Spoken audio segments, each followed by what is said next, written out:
20 ans après. Partie 15, chapitre 54. La fuite.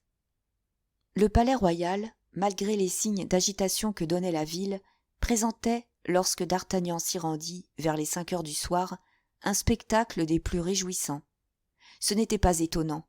La reine avait rendu Broussel et Blanc-Ménil au peuple. La reine n'avait réellement donc rien à craindre, puisque le peuple n'avait plus rien à demander. Son émotion était un reste d'agitation auquel il fallait laisser le temps de se calmer. Comme après une tempête, il faut quelquefois plusieurs journées pour affaisser la houle. Il y avait eu un grand festin, dont le retour du vainqueur de Lens était le prétexte. Les princes, les princesses étaient invités, les carrosses encombraient les cours depuis midi. Après le dîner, il devait y avoir jeu chez la reine. Anne d'Autriche était charmante, ce jour-là, de grâce et d'esprit. Jamais on ne l'avait vue de plus joyeuse humeur. La vengeance en fleurs brillait dans ses yeux et épanouissait ses lèvres. Au moment où l'on se leva de table, Mazarin s'éclipsa. D'Artagnan était déjà à son poste et l'attendait dans l'antichambre. Le cardinal parut l'air riant, le prit par la main et l'introduisit dans son cabinet. « Mon cher Montsou d'Artagnan, » dit le ministre en s'asseyant, « je vais vous donner la plus grande marque de confiance qu'un ministre puisse donner à un officier. » D'Artagnan s'inclina. « J'espère, dit-il, que monseigneur me la donne sans arrière-pensée et avec cette conviction que j'en suis digne. »« Le plus digne de tous, mon cher ami, puisque c'est à vous que je m'adresse. »« Eh bien, dit d'Artagnan, je vous l'avouerai, monseigneur, il y a longtemps que j'attends une occasion pareille. Ainsi, dites-moi vite ce que vous avez à me dire. »« Vous allez, mon cher Montsou d'Artagnan, reprit Mazarin, avoir ce soir entre les mains le salut de l'État. » Il s'arrêta. « Expliquez-vous, monseigneur, j'attends. » La reine a résolu de faire avec le roi un petit voyage à Saint-Germain. « Ah, ah, dit d'Artagnan, c'est-à-dire que la reine veut quitter Paris. »« Vous comprenez, caprice de femme. »« Oui, je comprends très bien, dit d'Artagnan. »« C'était pour cela qu'elle vous avait fait venir ce matin et qu'elle vous a dit de revenir à 5 heures. »« C'était bien la peine de vouloir me faire jurer que je ne parlerais de ce rendez-vous à personne, » murmura d'Artagnan. « Oh, les femmes, fussent-elles reines, elles sont toujours femmes. »« Désapprouveriez-vous ce petit voyage, mon cher Montsou d'Artagnan » demanda Mazarin avec inquiétude. « Moi, monseigneur » dit d'Artagnan. « Et pourquoi cela ?»« C'est que vous haussez les épaules. C'est une façon de me parler à moi-même, monseigneur. »« Ainsi, vous approuvez ce voyage. »« Je n'approuve pas plus que je ne désapprouve, monseigneur. J'attends vos ordres. »« Bien. C'est donc sur vous que j'ai jeté les yeux pour porter le roi et la reine à Saint-Germain. »« Double fourbe, dit en lui-même d'Artagnan. »« Vous voyez bien, reprit Mazarin, voyant l'impassibilité de d'Artagnan, que, comme je vous le disais, le salut de l'État va reposer entre vos mains. »« Oui, monseigneur, et je sens toute la responsabilité d'une pareille charge. »« Vous acceptez, cependant. »« J'accepte toujours. »« Vous croyez la chose possible ? » ?»« Tout l'est. »« Serez-vous attaqué en chemin ? » ?»« C'est probable. Mais comment ferez-vous en ce cas ? » ?»« Je passerai à travers ceux qui m'attaqueront. »« Et si vous ne passez pas à travers ? » ?»« Alors, tant pis pour eux, je passerai dessus. »« Et vous rendrez le roi et la reine sains et saufs à Saint-Germain ? » ?»« Oui. »« Sur votre vie ? » ?»« Sur ma vie. »« Vous êtes un héros, mon cher, dit Mazarin en regardant le mousquetaire avec admiration. D'Artagnan sourit. « Et moi ? dit Mazarin après un moment de silence et en regardant fixement d'Artagnan. « Comment et vous, monseigneur ? Et moi, si je veux partir ? » « Ce sera plus difficile. »« Comment cela ? Votre éminence peut être reconnue. »« Même sous ce déguisement, » dit Mazarin, et il leva un manteau qui couvrait un fauteuil sur lequel était un habit complet de cavalier gris-perle et grenat, tout passementé d'argent. « Si votre éminence se déguise, cela devient plus facile. »« Ah !» fit Mazarin en respirant. « Mais il faudra faire ce que votre éminence disait l'autre jour qu'elle eût fait à notre place. »« Que faudra-t-il faire ? » ?»« Crier : à bas, Mazarin !»« Je crierai. En français, en bon français, monseigneur. Prenez garde à l'accent. » On nous a tué 6000 Angevins en Sicile, parce qu'ils prononçaient mal l'italien. Prenez garde que les Français ne prennent sur vous leur revanche des vêpres siciliennes. Je ferai de mon mieux. Il y a bien des gens armés dans les rues, continua d'Artagnan. Êtes-vous sûr que personne ne connaît le projet de la reine? Mazarin réfléchit. Ce serait une belle affaire pour un traître, monseigneur, que l'affaire que vous me proposez là. Les hasards d'une attaque excuseraient tout. Mazarin frissonna, mais il réfléchit qu'un homme qui aurait l'intention de trahir ne préviendrait pas. Aussi, dit-il vivement, je ne me fie pas à tout le monde, et la preuve, c'est que je vous ai choisi pour m'escorter. Ne partez-vous pas avec la reine? Non, dit Mazarin. Alors, vous partez après la reine? Non, fit encore Mazarin. Ah, dit d'Artagnan, qui commençait à comprendre. Oui, j'ai mes plans, continua le cardinal. Avec la reine, je double ses mauvaises chances. Après la reine, son départ double les miennes. Puis, la cour une fois sauvée, on peut m'oublier. Les grands sont ingrats. C'est vrai, dit d'Artagnan, en jetant malgré lui les yeux sur le diamant de la reine que Mazarin avait à son doigt. Mazarin suivit la direction de ce regard et tourna doucement le chaton de sa bague en dedans. « Je veux donc, dit Mazarin, avec son fin sourire, les empêcher d'être ingrats envers moi. »« C'est de charité chrétienne, dit d'Artagnan, que de ne pas induire son prochain en tentation. C'est justement pour cela, dit Mazarin, que je veux partir avant eux. » D'Artagnan sourit. Il était homme à très bien comprendre cette astuce italienne. Mazarin le vit sourire et profita du moment. « Vous commencerez donc par me faire sortir de Paris d'abord, n'est-ce pas, mon cher Montsou d'Artagnan ?»« Rude commission, monseigneur, dit d'Artagnan en reprenant son air grave. Mais, dit Mazarin en le regardant attentivement pour que pas une des expressions de sa physionomie ne lui échappât. Mais vous n'avez pas fait toutes ces observations pour le roi et pour la reine?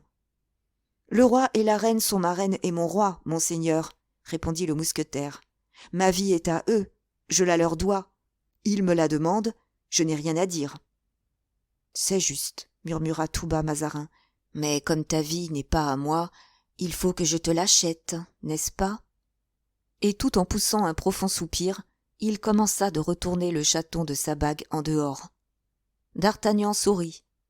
Ces deux hommes se touchaient par un point, par l'astuce. S'ils se fussent touchés de même par le courage, l'un eût fait faire à l'autre de grandes choses. Mais aussi, dit Mazarin, vous comprenez, si je vous demande ce service, c'est avec l'intention d'en être reconnaissant. Monseigneur n'en est-il encore qu'à l'intention? Demanda d'Artagnan. Tenez, dit Mazarin en tirant la bague de son doigt. Mon cher Montsou d'Artagnan, voici un diamant qui vous a appartenu jadis. Il est juste qu'il vous revienne. Prenez-le, je vous en supplie. D'Artagnan ne donna point à Mazarin la peine d'insister.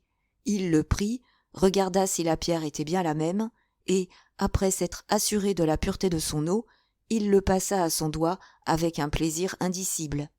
« J'y tenais beaucoup, » dit Mazarin en l'accompagnant d'un dernier regard. « Mais n'importe, je vous le donne avec grand plaisir. »« Et moi, monseigneur, » dit d'Artagnan, « je le reçois comme il m'est donné.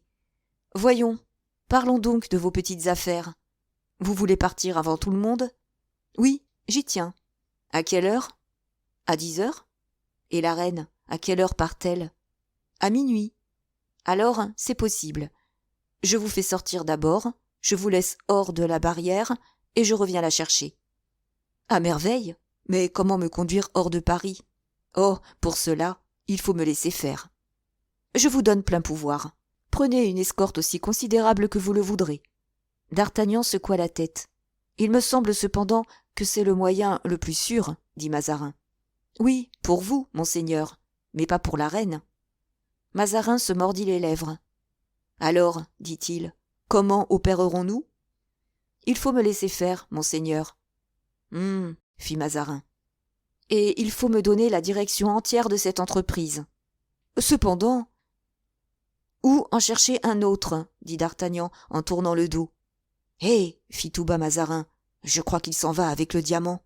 Et il le rappela. Montsou d'Artagnan, mon cher Montsou d'Artagnan, dit-il d'une voix caressante. Monseigneur, me répondez-vous de tout? Je ne réponds de rien, je ferai de mon mieux. De votre mieux? Oui. Eh bien, allons, je me fie à vous. C'est bien heureux, se dit d'Artagnan à lui-même. Vous serez donc ici à 9h30. Et je trouverai votre éminence prête? Certainement, toute prête. C'est chose convenue, alors. Maintenant, monseigneur, veut-il me faire voir la reine? À quoi bon? Je désirerais prendre les ordres de sa majesté de sa propre bouche. Elle m'a chargé de vous les donner. Elle pourrait avoir oublié quelque chose. Vous tenez à la voir? C'est indispensable, monseigneur. Mazarin hésita un instant. D'Artagnan demeura impassible dans sa volonté. Allons donc, dit Mazarin. Je vais vous conduire, mais pas un mot de notre conversation.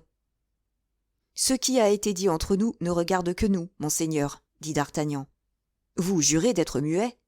Je ne jure jamais, monseigneur. Je dis oui ou je dis non, et comme je suis gentilhomme, je tiens ma parole. Allons, je vois qu'il faut me fier à vous sans restriction. C'est ce qu'il y a de mieux, croyez-moi, monseigneur. Venez, dit Mazarin. Mazarin fit entrer d'Artagnan dans l'oratoire de la reine, et lui dit d'attendre. D'Artagnan n'attendit pas longtemps. 5 minutes après qu'il était dans l'oratoire, la reine arriva en costume de grand gala. Parée ainsi, elle paraissait 35 ans à peine, et était toujours belle. « C'est vous, monsieur d'Artagnan, dit-elle en souriant gracieusement. Je vous remercie d'avoir insisté pour me voir. J'en demande pardon à votre majesté, dit d'Artagnan, mais j'ai voulu prendre ces ordres de sa bouche même. Vous savez de quoi il s'agit? Oui, madame. Vous acceptez la mission que je vous confie? Avec reconnaissance. C'est bien, soyez ici à minuit. J'y serai. Monsieur d'Artagnan, dit la reine, je connais trop votre désintéressement pour vous parler de ma reconnaissance dans ce moment-ci, mais je vous jure que je n'oublierai pas ce second service comme j'ai oublié le premier. Votre majesté est libre de se souvenir et d'oublier, et je ne sais pas ce qu'elle veut dire. Et d'Artagnan s'inclina. Allez, monsieur, dit la reine, avec son plus charmant sourire. Allez, et revenez à minuit. Elle lui fit de la main un signe d'adieu, et d'Artagnan se retira. Mais, en se retirant, il jeta les yeux sur la portière par laquelle était entrée la reine, et au bas de la tapisserie, il aperçut le bout d'un soulier de velours. « Bon, dit-il, le Mazarin écoutait pour voir si je ne le trahissais pas. En vérité, ce pantin d'Italie ne mérite pas d'être servi par un honnête homme. » D'Artagnan n'en fut pas moins exact au rendez-vous. À 9h30, il entrait dans l'antichambre. Bernouin attendait et l'introduisit. Il trouva le cardinal habillé en cavalier. Il avait fort bonne mine sous ce costume, qu'il portait, nous l'avons dit, avec élégance. Seulement, il était fort pâle et tremblait quelque peu. « Tout seul ?» dit Mazarin. « Oui, monseigneur. Et ce bon monsieur du Vallon? Ne jouirons-nous pas de sa compagnie? » « Si fait, monseigneur, il attend dans son carrosse. »« Où cela ? » ?»« À la porte du jardin du Palais-Royal. »« C'est donc dans son carrosse que nous partons ? » ?»« Oui, monseigneur. »« Et sans autre escorte que vous deux ? N'est-ce donc pas assez ? Un des deux suffirait. »« En vérité, mon cher monsieur d'Artagnan, dit Mazarin, vous m'épouvantez avec votre sang-froid. J'aurais cru, au contraire, qu'il devait vous inspirer de la confiance. Et Bernouin, est-ce que je ne l'emmène pas ? Il n'y a point de place pour lui. Il viendra rejoindre votre éminence. Allons, dit Mazarin, puisqu'il faut faire en tout comme vous le voulez. Monseigneur, il est encore temps de reculer, dit d'Artagnan, et votre éminence est parfaitement libre. Non pas, dit Mazarin, partons. Et tous deux descendirent par l'escalier dérobé, Mazarin appuyant au bras de d'Artagnan son bras que le mousquetaire sentait trembler sur le sien. Ils traversèrent les cours du Palais-Royal, où stationnaient encore quelques carrosses de convives attardés, gagnèrent le jardin et atteignirent la petite porte. Mazarin essaya de l'ouvrir à l'aide d'une clé qu'il tira de sa poche, mais la main lui tremblait tellement qu'il ne put trouver le trou de la serrure. « Donnez, dit d'Artagnan. Mazarin lui donna la clé, d'Artagnan ouvrit et remit la clé dans sa poche. Il comptait rentrer par là. Le marchepied était abaissé, la porte ouverte. Mousqueton se tenait à la portière. Porthos était au fond de la voiture. « Montez, monseigneur, dit d'Artagnan. Mazarin ne se le fit pas dire à 2 fois, et il s'élança dans le carrosse. D'Artagnan monta derrière lui, Mousqueton referma la portière et se hissa avec force gémissement derrière la voiture. Il avait fait quelques difficultés pour partir, sous prétexte que sa blessure le faisait encore souffrir. Mais d'Artagnan lui avait dit « Restez si vous voulez, mon cher monsieur Mouston, mais je vous préviens que Paris sera brûlé cette nuit. » Sur quoi Mousqueton n'en avait pas demandé davantage et avait déclaré qu'il était prêt à suivre son maître et monsieur d'Artagnan au bout du monde. La voiture partit à un trot raisonnable et qui ne dénonçait pas le moins du monde qu'elle renferma des gens pressés. Le cardinal s'essuya le front avec son mouchoir et regarda autour de lui.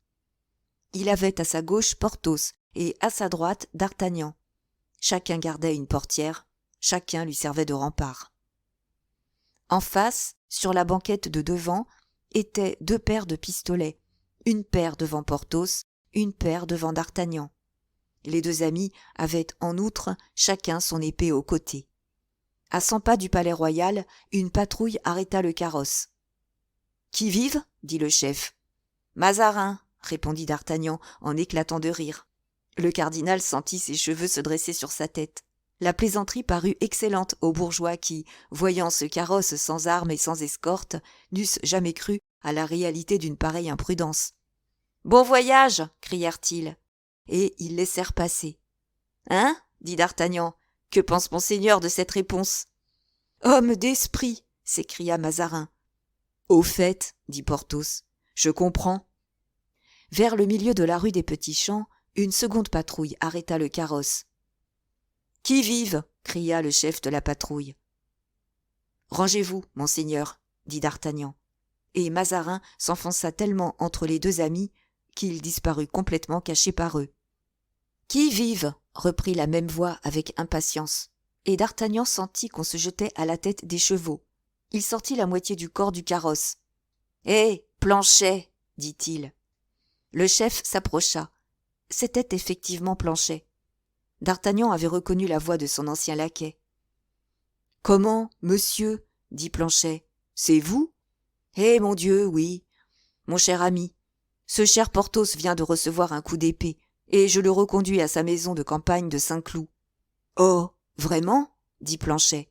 « Porthos, reprit d'Artagnan, si vous pouvez encore parler, mon cher Porthos, dites donc un mot à ce bon Planchet. »« Planchet, mon ami, dit Porthos d'une voix dolente, je suis bien malade, et si tu rencontres un médecin, tu me feras plaisir de me l'envoyer. »« Ah, grand Dieu, dit Planchet, quel malheur!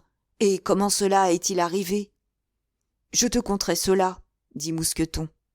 Porthos poussa un profond gémissement. « Fais-nous faire place, Planchet, dit tout bas d'Artagnan, ou il n'arrivera pas vivant.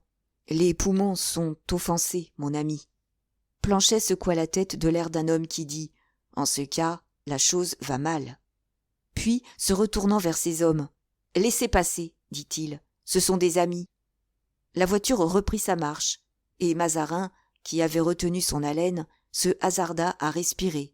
« Bricconi !» murmura-t-il. Quelques pas avant la porte Saint-Honoré, on rencontra une 3e troupe. Celle-ci était composée de gens de mauvaise mine, et qui ressemblaient plutôt à des bandits qu'à autre chose. C'étaient les hommes du mendiant de Saint-Eustache. « Attention, Porthos !» dit d'Artagnan. Porthos allongea la main vers ses pistolets. « Qu'y a-t-il » dit Mazarin. « Monseigneur, je crois que nous sommes en mauvaise compagnie. » Un homme s'avança à la portière avec une espèce de faux à la main. « Qui vive ?» demanda cet homme. « Eh, drôle !» dit d'Artagnan. « Ne connaissez-vous pas le carrosse de monsieur le prince ?»« Prince ou non, dit cet homme. Ouvrez. Nous avons la garde de la porte, et personne ne passera que nous ne sachions qui passe. »« Que faut-il faire ?» demanda Porthos. « Pardieu, passer, dit d'Artagnan. « Mais comment passer ?» dit Mazarin. « À travers, ou dessus. Cocher, au galop !» Le cocher leva son fouet. « Pas un pas de plus !» dit l'homme qui paraissait le chef. ou je coupe le jarret à vos chevaux. »« Peste !» dit Porthos, « ce serait dommage, des bêtes qui me coûtent 100 pistoles pièce. »« Je vous les paierai 200, dit Mazarin. »« Oui, mais quand ils auront les jarrets coupés, on nous coupera le cou à nous. »« Il en vient un de mon côté, dit Porthos. Faut-il que je le tue ? Oui, d'un coup de poing, si vous pouvez. Ne faisons feu qu'à la dernière extrémité. »« Je le puis, dit Porthos. »« Venez ouvrir alors, dit D'Artagnan à l'homme à la faux, en prenant un de ses pistolets par le canon et en s'apprêtant à frapper de la crosse. Celui-ci s'approcha. À mesure qu'il s'approchait, D'Artagnan, pour être plus libre de ses mouvements, sortait à demi par la portière. Ses yeux s'arrêtèrent sur ceux du mendiant, qu'éclairait la lueur d'une lanterne. Sans doute il reconnut le mousquetaire, car il devint fort pâle. Sans doute D'Artagnan le reconnut, car ses cheveux se dressèrent sur sa tête. « Monsieur D'Artagnan !» s'écria-t-il en reculant d'un pas. « Monsieur D'Artagnan, laissez passer !» Peut-être D'Artagnan allait-il répondre de son côté, lorsqu'un coup pareil à celui d'une masse qui tombe sur la tête d'un bœuf retentit. C'était Porthos qui venait d'assommer son homme. D'Artagnan se retourna et vit le malheureux gisant à 4 pas de là. « Ventre à terre, maintenant !» cria-t-il au cocher. « Pique, pique !» Le cocher enveloppa ses chevaux d'un large coup de fouet. Les nobles animaux bondirent. On entendit des cris comme ceux d'hommes qui sont renversés. Puis on sentit une double secousse. 2 des roues venaient de passer sur un corps flexible et rond. Il se fit un moment de silence. La voiture franchit la porte. « Au cours la reine !» cria D'Artagnan au cocher. Puis, se retournant vers Mazarin, « Maintenant, monseigneur, lui dit-il, vous pouvez dire 5 pater et 5 ave pour remercier Dieu de votre délivrance. Vous êtes sauvé. Vous êtes libre. » Mazarin ne répondit que par une espèce de gémissement. Il ne pouvait croire à un pareil miracle. 5 minutes après, la voiture s'arrêta. Elle était arrivée au cours la reine. « Monseigneur est-il content de son escorte ?» demanda le mousquetaire. « Enchanté, mon sou, » dit Mazarin en hasardant sa tête à l'une des portières. « Maintenant, faites-en autant pour la reine. »« Ce sera moins difficile, » dit D'Artagnan en sautant à terre. « Monsieur du Vallon, je vous recommande son éminence. »« Soyez tranquille, » dit Porthos en étendant la main. D'Artagnan prit la main de Porthos et la secoua. « Aïe !» fit Porthos. D'Artagnan regarda son ami avec étonnement. « Qu'avez-vous donc ?» demanda-t-il. « Je crois que j'ai le poignet foulé, » dit Porthos. « Que diable aussi !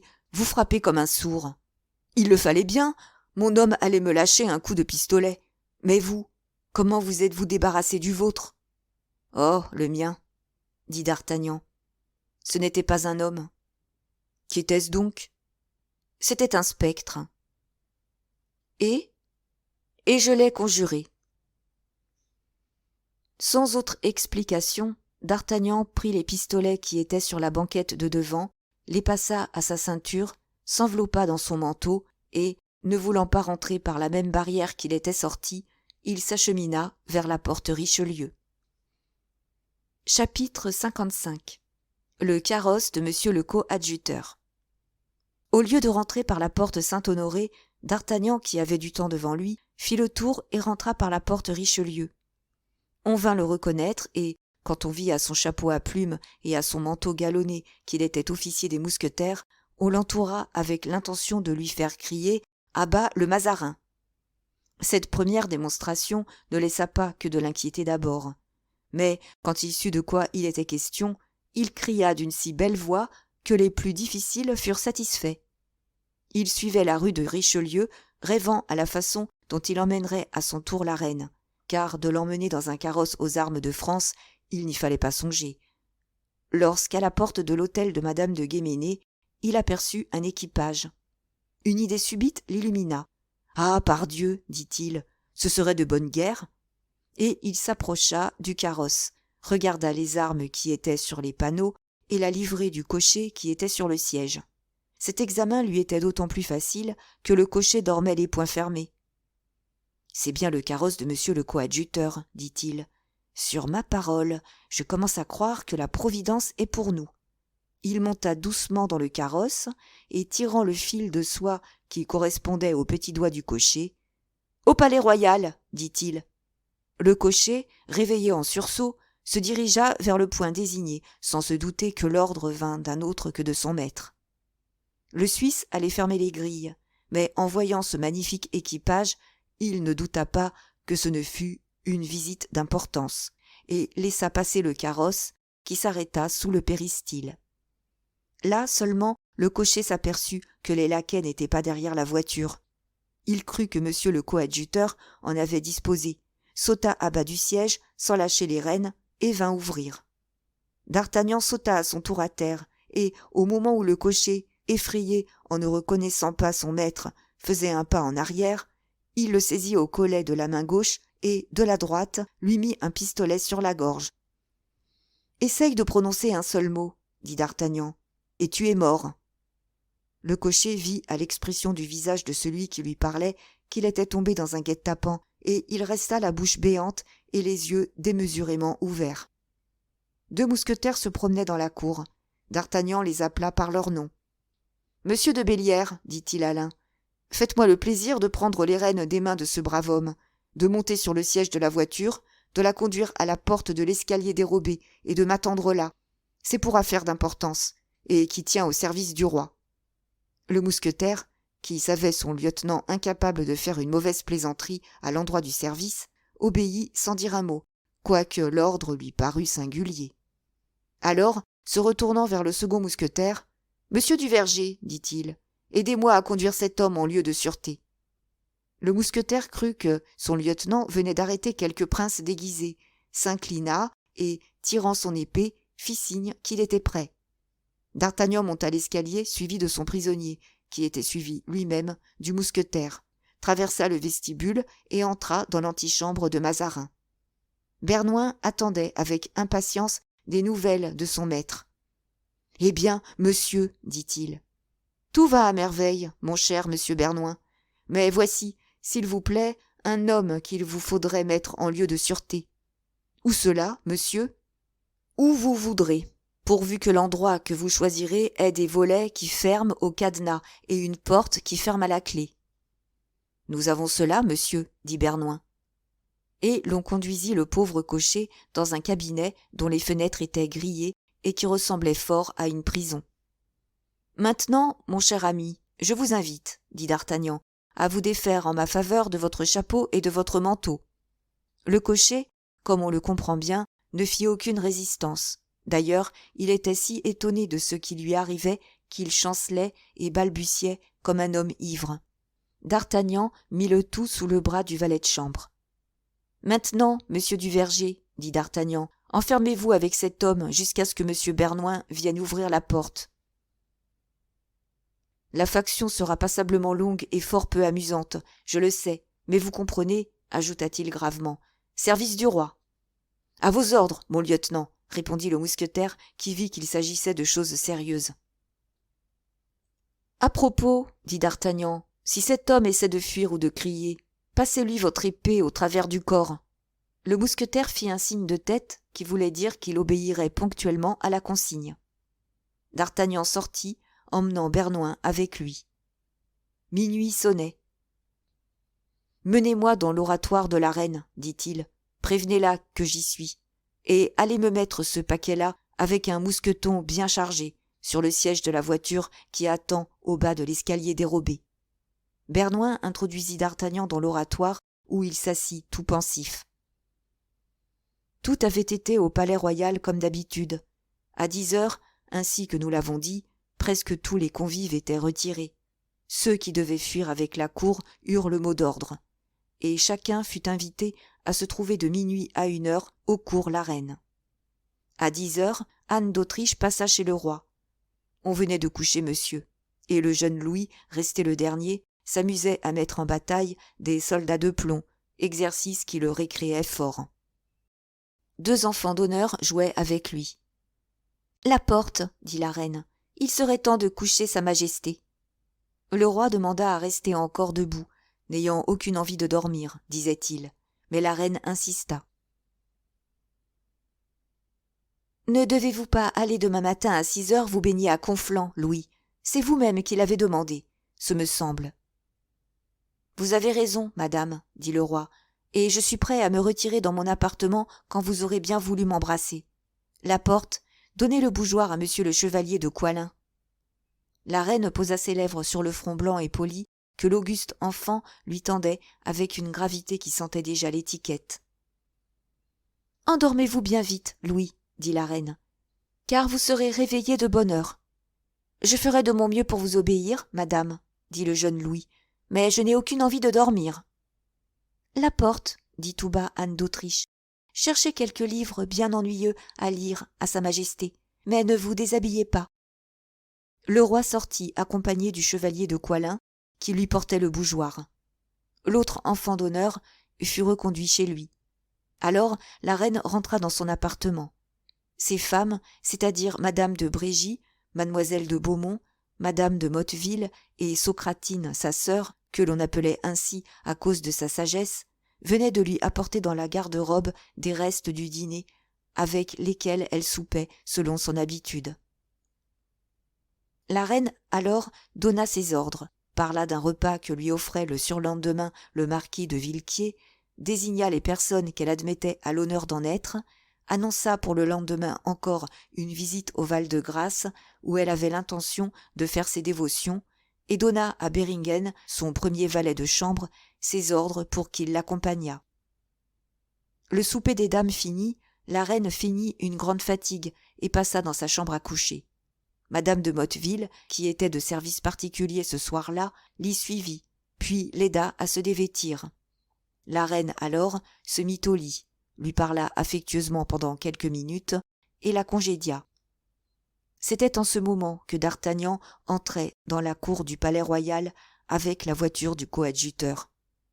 Un instant après, les carrosses des dames d'honneur en sortaient et la grille se refermait derrière eux. Minuit sonnait. 5 minutes après, Bernoin frappait à la chambre à coucher de la reine, venant par le passage secret du cardinal.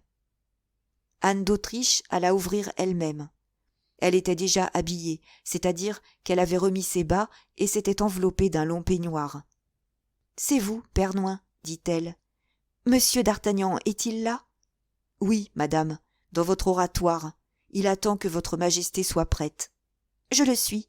Allez dire à Laporte d'éveiller et d'habiller le roi. Puis, de là, passez chez le maréchal de Villeroy et prévenez-le de ma part. Bernoin s'inclina et sortit.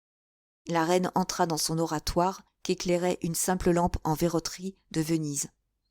Elle vit d'Artagnan debout et qui l'attendait. « C'est vous ?» lui dit-elle. « Oui, madame. »« Vous êtes prêt ?»« Je le suis. »« Et monsieur le cardinal ?» ?»« Est sorti sans accident. Il attend votre majesté au cours la reine. »« Mais dans quelle voiture partons-nous ?»« J'ai tout prévu. Un carrosse attend en bas, votre majesté. »« Passons chez le roi. » D'Artagnan s'inclina et suivit la reine. Le jeune Louis était déjà habillé, à l'exception des souliers et du pourpoint. Il se laissait faire d'un air étonné, en accablant de questions Laporte, qui ne lui répondait que ces paroles. « Sire, c'est par l'ordre de la reine. » Le lit était découvert, et l'on voyait les draps du roi tellement usés qu'en certains endroits, il y avait des trous. C'était encore un des effets de la lésinerie de Mazarin. La reine entra, et d'Artagnan se tint sur le seuil. L'enfant, en apercevant la reine, s'échappa des mains de Laporte et courut à elle. La reine fit signe à d'Artagnan de s'approcher. D'Artagnan obéit. « Mon fils, dit Anne d'Autriche en lui montrant le mousquetaire calme, debout et découvert. « Voici monsieur d'Artagnan, qui est brave comme un de ces anciens preux dont vous aimez tant que mes femmes vous racontent l'histoire.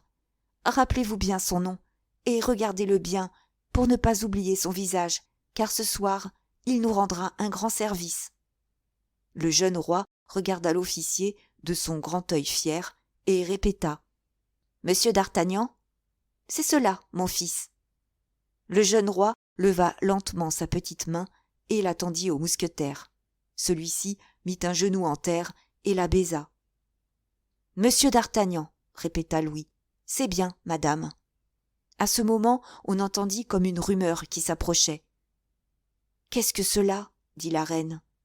Oh oh, répondit d'Artagnan en tendant tout à la fois son oreille fine et son regard intelligent. C'est le bruit du peuple qui s'émeut. Il faut fuir, dit la reine. Votre Majesté m'a donné la direction de cette affaire. Il faut rester et savoir ce qu'il veut. Monsieur d'Artagnan, je réponds de tout. Rien ne se communique plus rapidement que la confiance. La reine, pleine de force et de courage, sentait au plus haut degré ces deux vertus chez les autres. Faites, dit-elle, je m'en rapporte à vous. Votre Majesté veut-elle me permettre, dans toute cette affaire, de donner des ordres en son nom? Ordonnez, monsieur. Que veut donc encore ce peuple? Dit le roi. Nous allons le savoir, sire, dit d'Artagnan. Et il sortit rapidement de la chambre. Le tumulte allait croissant, il semblait envelopper le palais royal tout entier. On entendait de l'intérieur des cris dont on ne pouvait comprendre le sens. Il était évident qu'il y avait clameur et sédition. Le roi, à moitié habillé, la reine et la porte, restèrent chacun dans l'état et presque à la place où ils étaient, écoutant et attendant. Comminges, qui était de garde cette nuit-là au palais royal, accourut. Il avait 200 hommes à peu près dans les cours et dans les écuries. Il les mettait à la disposition de la reine. « Eh bien, demanda Anne d'Autriche en voyant reparaître d'Artagnan, qu'y a-t-il ? Il y a, madame, que le bruit s'est répandu que la reine avait quitté le palais royal, enlevant le roi, et que le peuple demande à avoir la preuve du contraire, ou menace de démolir le palais royal. « Oh, cette fois, c'est trop fort, dit la reine, et je leur prouverai que je ne suis point partie. » D'Artagnan vit, à l'expression du visage de la reine, qu'elle allait donner quelque ordre violent. Il s'approcha d'elle et lui dit tout bas. « Votre Majesté a-t-elle toujours confiance en moi ?» Cette voix la fit tressaillir.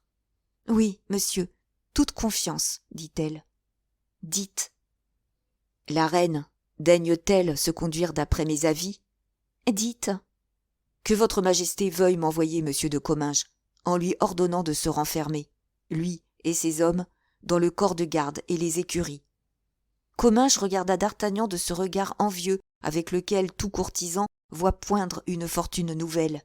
« Vous avez entendu, Comminges, dit la reine. D'Artagnan alla à lui.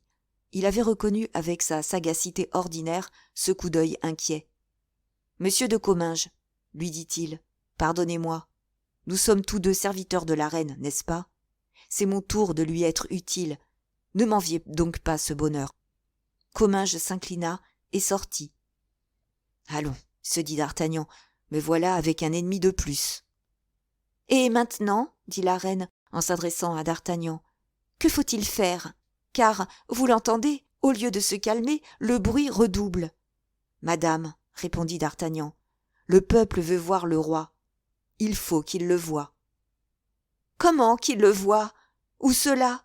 Sur le balcon? »« Non pas, madame, mais ici, dans son lit, dormant. »« Oh, votre Majesté, monsieur d'Artagnan a toute raison, » s'écria la porte.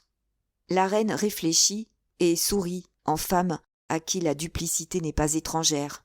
« Au fait, murmura-t-elle. »« Monsieur Laporte, dit d'Artagnan, allez à travers les grilles du palais royal annoncer au peuple qu'il va être satisfait et que, dans 5 minutes, non seulement il verra le roi, mais encore qu'il le verra dans son lit.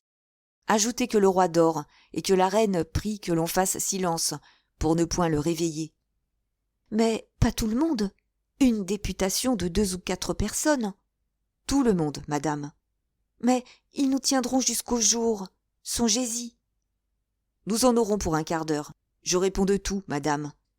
Croyez-moi, je connais le peuple, c'est un grand enfant qu'il ne s'agit que de caresser. Devant le roi endormi, il sera muet, doux et timide comme un agneau. »« Allez, la porte, dit la reine. Le jeune roi se rapprocha de sa mère. « Pourquoi faire ce que ces gens demandent ?» dit-il. « Il le faut, mon fils, » dit Anne d'Autriche. « Mais alors, si on me dit « il le faut », je ne suis donc plus roi ?» La reine resta muette. « Sire, » dit d'Artagnan, « votre Majesté me permettra-t-elle de lui faire une question ?»« Louis XIV se retourna, étonné qu'on osât lui adresser la parole. La reine serra la main de l'enfant. « Oui, monsieur, dit-il. Votre Majesté se rappelle-t-elle avoir, lorsqu'elle jouait dans le parc de Fontainebleau ou dans les cours du palais de Versailles, vu tout à coup le ciel se couvrir et entendu le bruit du tonnerre ? Oui, sans doute. Eh bien, ce bruit du tonnerre, si bonne envie que votre Majesté eût encore de jouer, lui disait « Rentrez, sire, il le faut ».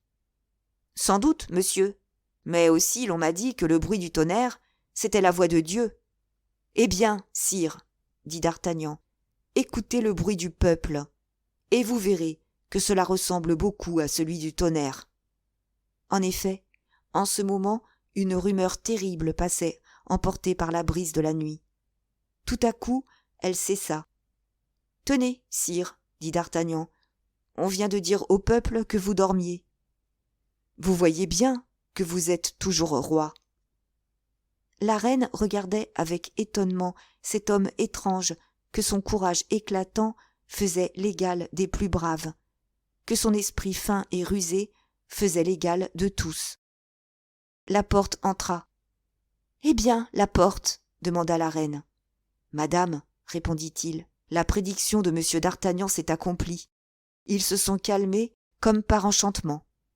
On va leur ouvrir les portes, et dans 5 minutes, ils seront ici. » « Laporte, dit la reine, si vous mettiez un de vos fils à la place du roi, nous partirions pendant ce temps. »« Si sa majesté l'ordonne, dit Laporte, mes fils, comme moi, sont au service de la reine. »« Non pas, dit d'Artagnan, car si l'un d'eux connaissait votre majesté et s'apercevait du subterfuge, tout serait perdu. »« Vous avez raison, monsieur.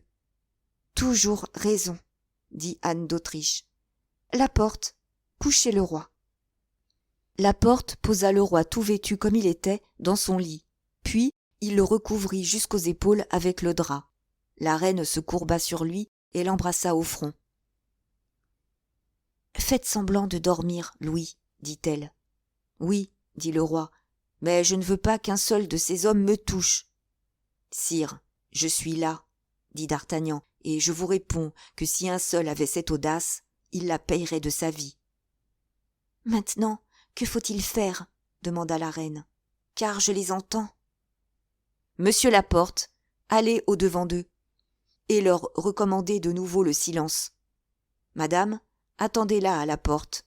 Moi, je suis au chevet du roi, tout prêt à mourir pour lui. » Laporte sortit, la reine se tint debout près de la tapisserie, d'Artagnan se glissa derrière les rideaux. Puis on entendit la marche sourde et contenue d'une grande multitude d'hommes. La reine souleva elle-même la tapisserie en mettant un doigt sur sa bouche.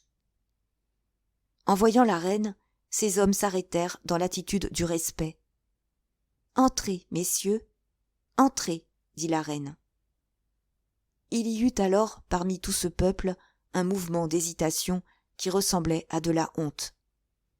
Ils s'attendaient à la résistance, ils s'attendaient à être contrariés, à forcer les grilles et à renverser les gardes.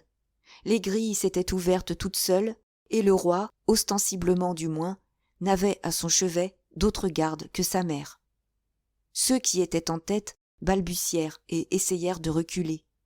« Entrez donc, messieurs, dit Laporte, puisque la reine le permet. » Alors, un plus hardi que les autres, se hasardant, dépassa le seuil de la porte et s'avança sur la pointe du pied. Tous les autres l'imitèrent, et la chambre s'emplit silencieusement, comme si tous ces hommes eussent été les courtisans les plus humbles et les plus dévoués. Bien au-delà de la porte, on apercevait les têtes de ceux qui, n'ayant pu entrer, se haussaient sur la pointe des pieds. D'Artagnan voyait tout à travers une ouverture qu'il avait faite au rideau. Dans l'homme qui entra le premier, il reconnut Planchet. « Monsieur, lui dit la reine, qui comprit qu'il était le chef de toute cette bande, vous avez désiré voir le roi, et j'ai voulu le montrer moi-même. Approchez, regardez-le, et dites si nous avons l'air de gens qui veulent s'échapper. »« Non, certes, répondit Planchet, un peu étonné de l'honneur inattendu qu'il recevait. « Vous direz donc à mes bons et fidèles Parisiens, reprit Anne d'Autriche, avec un sourire à l'expression duquel D'Artagnan ne se trompa point. « Que vous avez vu le roi couché et dormant, ainsi que la reine prête à se mettre au lit à son tour. »« Je le dirai, madame, et ceux qui m'accompagnent le diront tous ainsi que moi, mais... »« Mais quoi ?» demanda Anne d'Autriche. « Que votre majesté me pardonne, dit Planchet, mais est-ce bien le roi qui est couché dans ce lit ?» Anne d'Autriche tressaillit. « S'il y a quelqu'un parmi vous tous qui connaisse le roi, dit-elle, qu'il s'approche et qu'il dise si c'est bien sa majesté qui est là. » Un homme enveloppé d'un manteau, dont en se drapant il se cachait le visage, s'approcha, se pencha sur le lit et regarda. Un instant, D'Artagnan crut que cet homme avait un mauvais dessein, et il porta la main à son épée. Mais, dans le mouvement que fit en se baissant l'homme au manteau, il découvrit une portion de son visage, et D'Artagnan reconnut le coadjuteur. « C'est bien le roi, » dit cet homme en se relevant. « Dieu bénisse sa majesté. »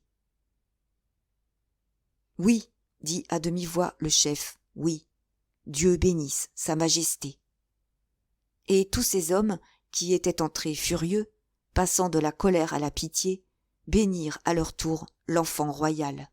« Maintenant, » dit Planchet, « remercions la reine, mes amis, et retirons-nous. » Tous s'inclinèrent et sortirent peu à peu et sans bruit, comme ils étaient entrés. Planchet, entré le premier, sortait le dernier. La reine l'arrêta. « Comment vous nommez-vous, mon ami ?» lui dit-elle. Planchet se retourna fort étonné de la question. « Oui, » dit la reine. « Je me tiens tout aussi honorée de vous avoir reçu ce soir que si vous étiez un prince, et je désire savoir votre nom. » « Oui, » pensa Planchet, « pour me traiter comme un prince, merci. » D'Artagnan frémit que Planchet, séduit comme le corbeau de la fable, ne dit son nom, et que la reine, sachant son nom, ne sut que Planchet lui avait appartenu. « Madame, » répondit respectueusement Planchet, « je m'appelle Dulaurier pour vous servir. »« Merci, monsieur Dulaurier, » dit la reine. « Et que faites-vous ?»« Madame, je suis marchand drapier dans la rue des Bourdonnais. »« Voilà tout ce que je voulais savoir, » dit la reine. « Bien obligé, mon cher monsieur Dulaurier, vous entendrez parler de moi. »« Allons, allons, » murmura D'Artagnan en sortant de derrière son rideau. « Décidément, maître Planchet n'est point un sot, et l'on voit bien qu'il a été élevé à bonne école. » Les différents acteurs de cette scène étrange restèrent un instant en face les uns des autres, sans dire une seule parole.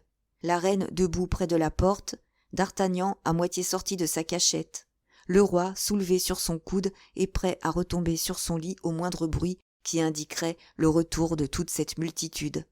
Mais, au lieu de se rapprocher, le bruit s'éloigna de plus en plus et finit par s'éteindre tout à fait. La reine respira. D'Artagnan essuya son front humide. Le roi se laissa glisser en bas de son lit en disant « Partons !» En ce moment, la porte reparut. « Eh bien ?» demanda la reine. « Eh bien, madame, » répondit le valet de chambre, « je les ai suivis jusqu'aux grilles.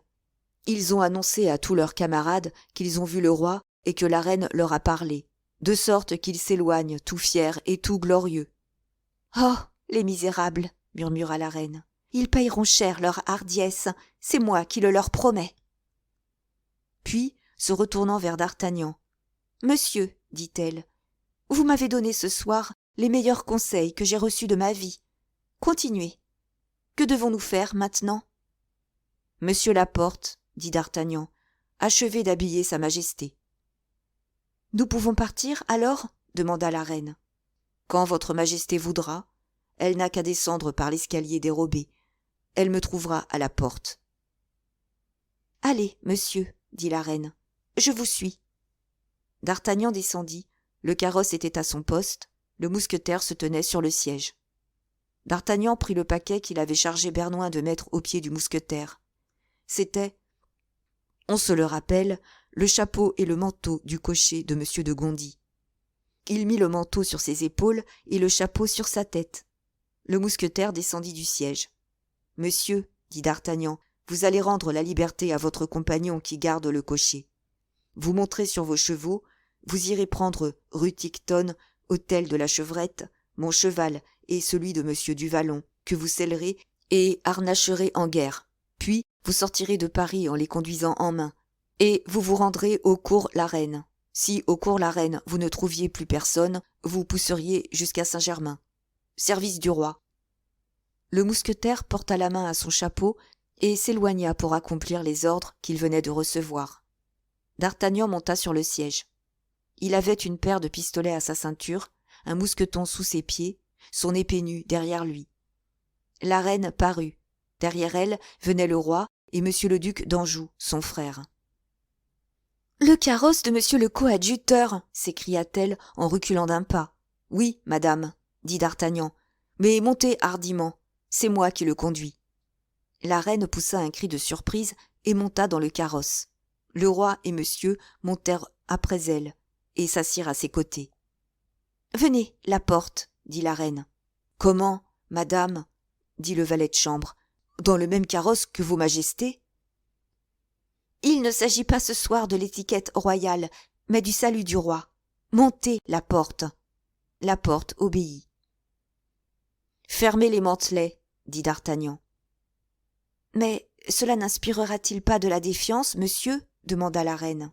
« Que votre majesté soit tranquille, » dit d'Artagnan. « J'ai ma réponse prête. » On ferma les mantelets et on partit au galop par la rue de Richelieu.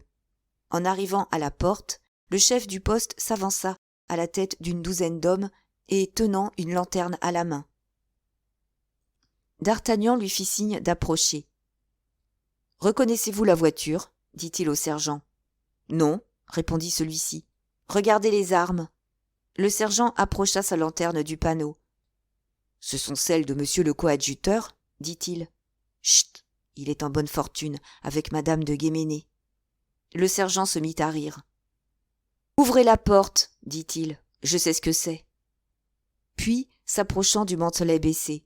« Bien du plaisir, monseigneur, dit-il. »« Indiscret, cria d'Artagnan, vous me ferez chasser. » La barrière cria sur ses gonds, et d'Artagnan, voyant le chemin ouvert, fouetta vigoureusement ses chevaux qui partirent au grand trot.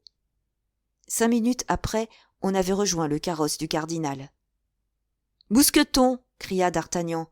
« Relevez les mantelets du carrosse de sa majesté. »« C'est lui, » dit Porthos. « En cocher !» s'écria Mazarin. « Et avec le carrosse du coadjuteur !» dit la reine. « Corpo di Dio, mon sou d'Artagnan, » dit Mazarin, « vous valez votre pesant d'or. » Chapitre 56. Comment d'Artagnan et Porthos gagnèrent l'un 219 et l'autre 215 louis à vendre de la paille. Mazarin voulait partir à l'instant même pour Saint-Germain, mais la reine déclara qu'elle attendrait les personnes auxquelles elle avait donné rendez-vous. Seulement, elle offrit au cardinal la place de la porte. Le cardinal accepta et passa d'une voiture dans l'autre. Ce n'était pas sans raison que le bruit s'était répandu que le roi devait quitter Paris dans la nuit. 10 ou 12 personnes étaient dans le secret de cette fuite depuis 6 heures du soir, et, si discrètes qu'elles eussent été, elles n'avaient pu donner leurs ordres de départ sans que la chose transpirât quelque peu. D'ailleurs, chacune de ces personnes en avait une ou deux autres auxquelles elle s'intéressait. Et, comme on ne doutait point que la reine ne quittât Paris avec de terribles projets de vengeance, chacun avait averti ses amis ou ses parents, de sorte que la rumeur de ce départ courut comme une traînée de poudre par les rues de la ville. Le premier carrosse qui arriva après celui de la reine fut le carrosse de monsieur le prince.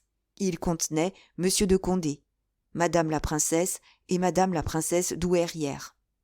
Toutes deux avaient été réveillées au milieu de la nuit et ne savaient pas de quoi il était question. Le second contenait monsieur le duc d'Orléans, madame la duchesse, la grande mademoiselle et l'abbé de la Rivière, favoris inséparables et conseillers intimes du prince. Le troisième contenait monsieur de Longueville et monsieur le prince de Conti, frère et beau-frère de monsieur le prince. Ils mirent pied à terre, s'approchèrent du carrosse du roi et de la reine et présentèrent leurs hommages à sa majesté. La reine plongea son regard jusqu'au fond du carrosse, dont la portière était restée ouverte, et vit qu'il était vide. « Mais où est donc madame de Longueville ?» dit-elle. En effet, où est donc ma sœur? Demanda monsieur le prince. Madame de Longueville est souffrante, madame, répondit le duc, et elle m'a chargé de l'excuser près de votre majesté. Anne lança un coup d'œil rapide à Mazarin, qui répondit par un signe imperceptible de tête. Qu'en dites-vous? demanda la reine. Je dis que c'est un otage pour les Parisiens, répondit le cardinal. Pourquoi n'est-elle pas venue? Demanda tout bas monsieur le prince à son frère. Silence, répondit celui-ci. Sans doute elle a ses raisons. Elle nous perd, murmura le prince. Elle nous sauve, dit Conti. Les voitures arrivaient en foule. Le maréchal de la Meilleraie, le maréchal de Villeroy, Guitaut, Villequier, Comminges vinrent à la file. Les 2 mousquetaires arrivèrent à leur tour, tenant les chevaux de D'Artagnan et de Porthos en main. D'Artagnan et Porthos se mirent en selle. Le cocher de Porthos remplaça D'Artagnan sur le siège du carrosse royal. Mousqueton remplaça le cocher, conduisant debout pour raison à lui connue, et pareil à l'automédon antique. La reine, bien qu'occupée de 1000 détails, cherchait des yeux D'Artagnan, mais le Gascon s'était déjà replongé dans la foule avec sa prudence accoutumée. « Faisons l'avant-garde, dit-il à Porthos, et ménageons-nous de bons logements à Saint-Germain, car personne ne songera à nous. Je me sens fort fatigué. »« Moi, dit Porthos, je tombe véritablement de sommeil. Dire que nous n'avons pas eu la moindre bataille.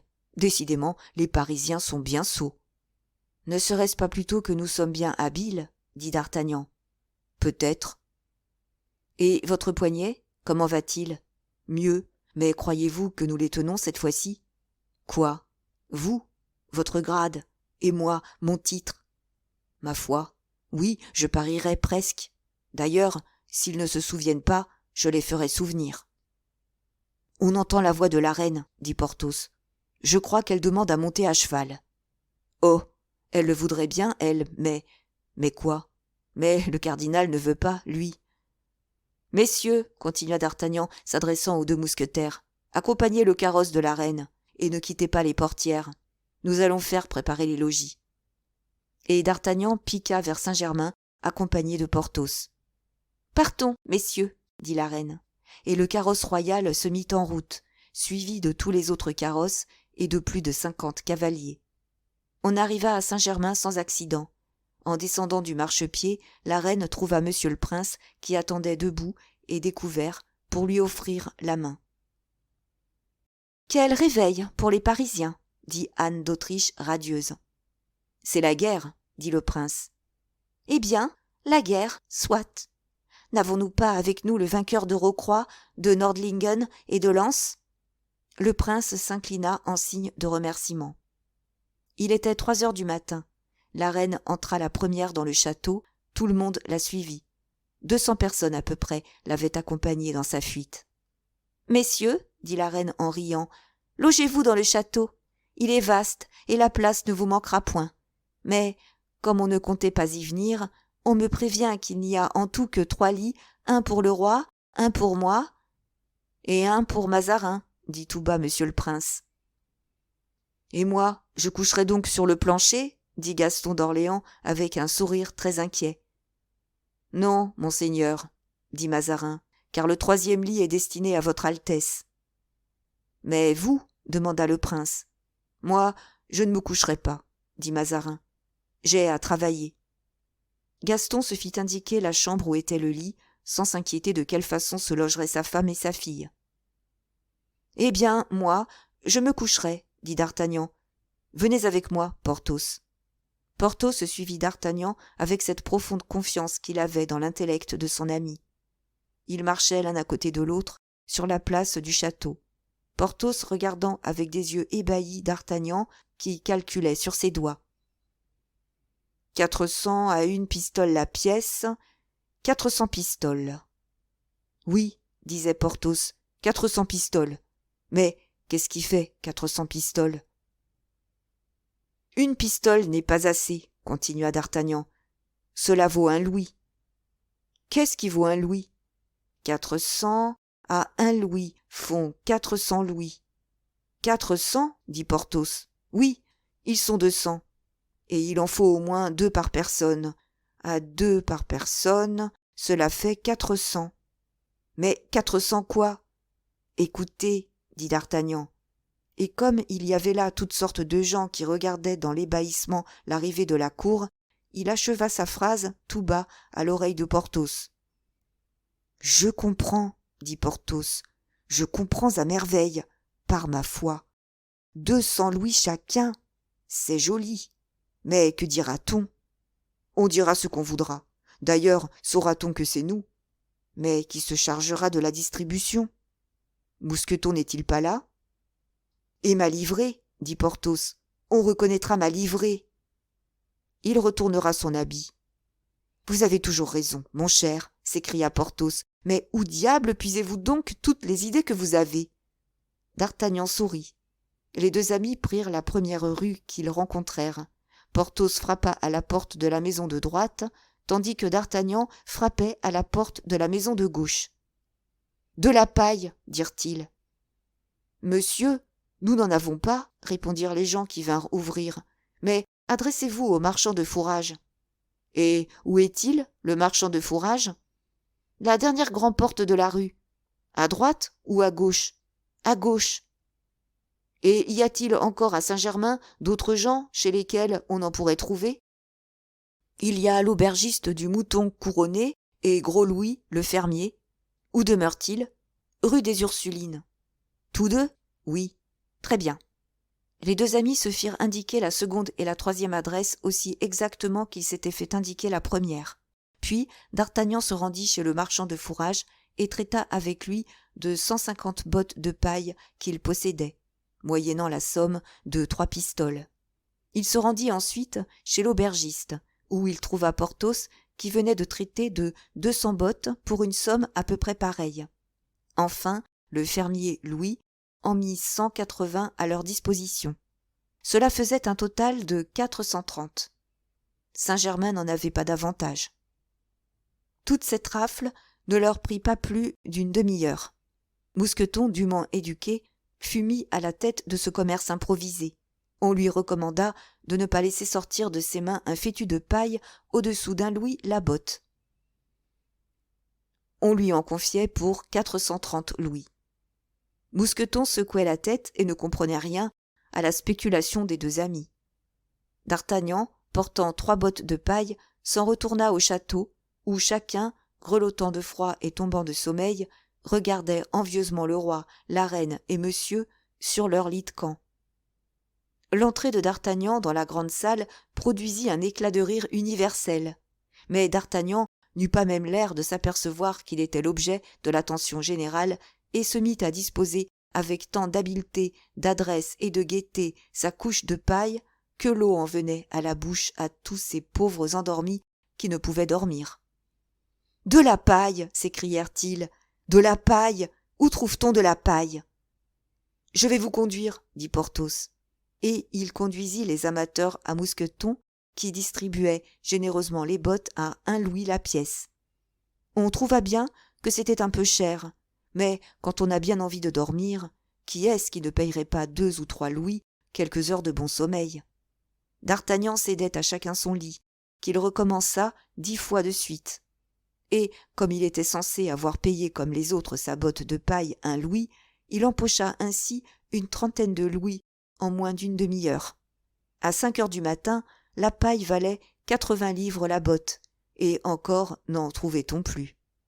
D'Artagnan avait eu le soin d'en mettre 4 bottes de côté pour lui. Il prit dans sa poche la clé du cabinet où il les avait cachées, et, accompagné de Porthos, s'en retourna compter avec Mousqueton, qui, naïvement et comme un digne intendant qu'il était, leur remit 430 louis et garda encore 100 louis pour lui. Mousqueton, qui ne savait rien de ce qui s'était passé au château, ne comprenait pas comment l'idée de vendre de la paille ne lui était pas venue plus tôt. D'Artagnan mit l'or dans son chapeau et, tout en revenant, fit son compte avec Porthos. Il leur revenait à chacun 215 louis. Porthos alors seulement s'aperçut qu'il n'avait pas de paille pour son compte.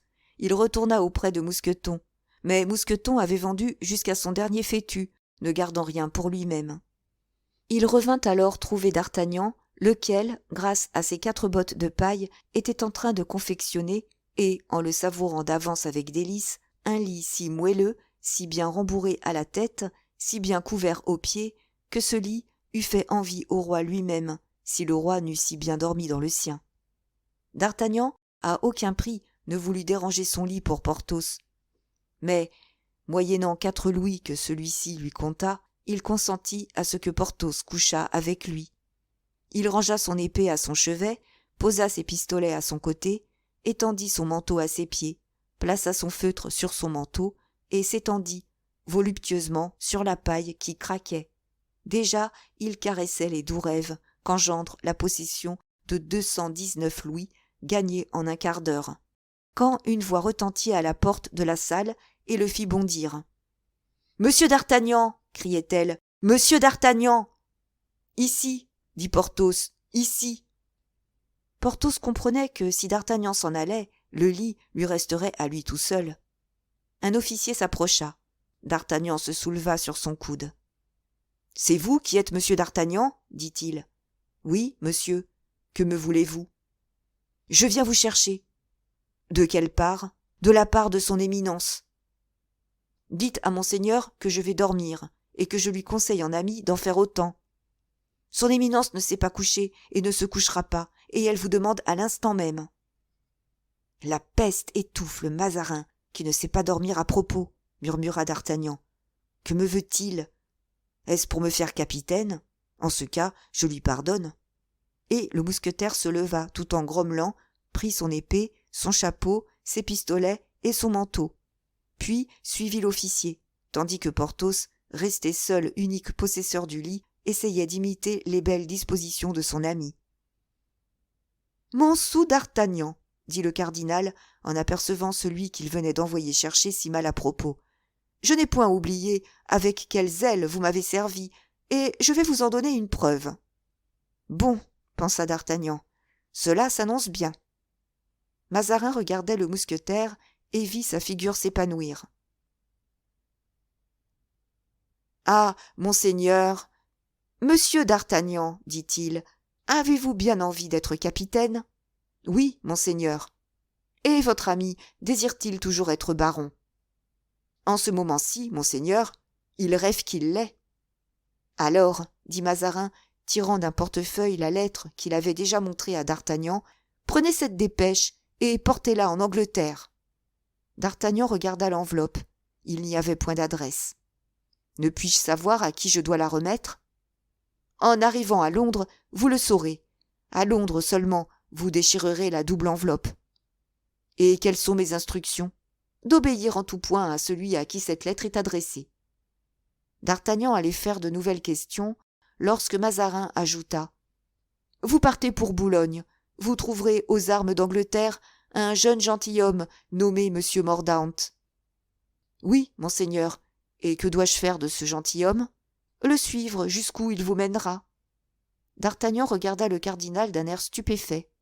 « Vous voilà renseigné, » dit Mazarin. « Allez. »« Allez, c'est bien facile à dire, » reprit d'Artagnan. « Mais pour aller, il faut de l'argent.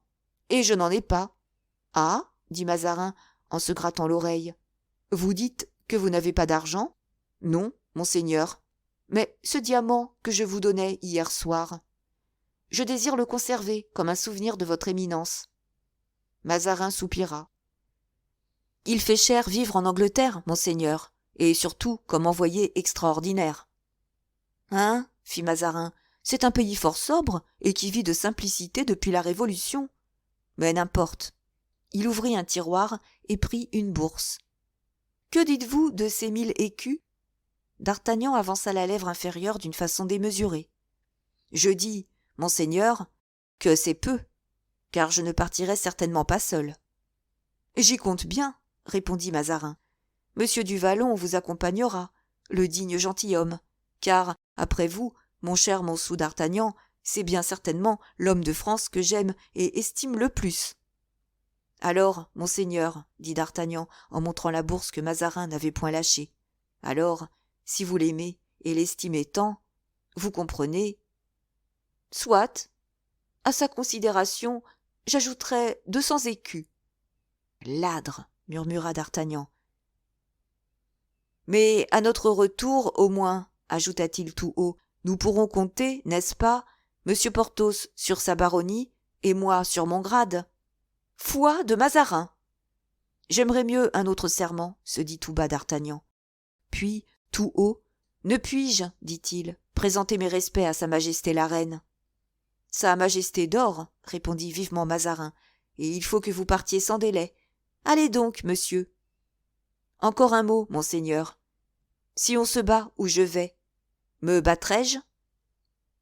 Vous ferez ce que vous ordonnera la personne à laquelle je vous adresse.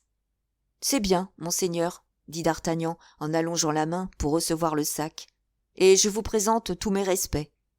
D'Artagnan mit lentement le sac dans sa large poche et, se retournant vers l'officier, « Monsieur, lui dit-il, voulez-vous bien aller réveiller à son tour monsieur du Vallon de la part de son éminence et lui dire que je l'attends aux écuries ?»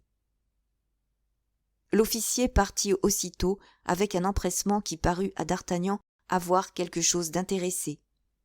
Porthos venait de s'étendre à son tour dans son lit, et il commençait à ronfler harmonieusement, selon son habitude, lorsqu'il sentit qu'on lui frappait sur l'épaule. Il crut que c'était d'Artagnan, et ne bougea point. « De la part du cardinal, » dit l'officier. « Hein » dit Porthos en ouvrant de grands yeux. « Que dites-vous » ? « Je dis que son éminence vous envoie en Angleterre, et que monsieur d'Artagnan vous attend aux écuries. » Porthos poussa un profond soupir, se leva, prit son feutre, ses pistolets, son épée et son manteau, et sortit en jetant un regard de regret sur le lit dans lequel il s'était promis de si bien dormir. À peine avait-il tourné le dos que l'officier y était installé, et il n'avait point passé le seuil de la porte que son successeur, à son tour, ronflait à tout rompre.